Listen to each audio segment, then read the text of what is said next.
So, Sebastian, tell us two things. What did you make of the debate surrounding whether people have died with COVID versus died of COVID, and how did that affect you in your emergency rooms? And also just tell us a bit about what daily life is now like in Sweden. Has the fear gone? The shops are open, it's summer, people are having a great time. Does anyone even talk about COVID?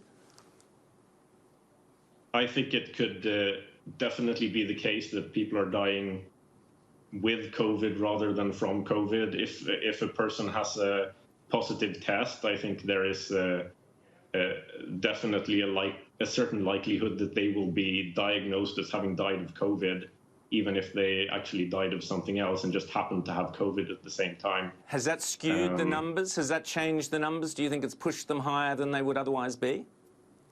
It's possible. That could be one explanation for why New York, for example, seems to have a much higher death rate than Sweden. My guess would be that maybe they're over-diagnosing. And then to your second question, COVID, when I'm traveling in the tube is packed now. 3 months ago, it was empty. No one's wearing masks. People are going to cafes and restaurants. If you read the daily newspapers, often there's no sign of COVID on the front page. So I think most people are really putting it behind them at this point.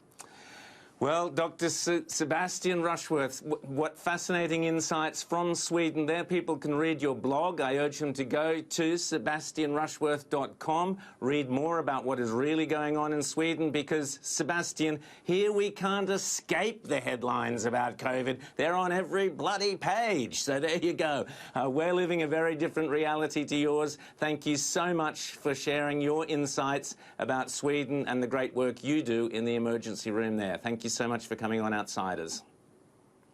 Thank you.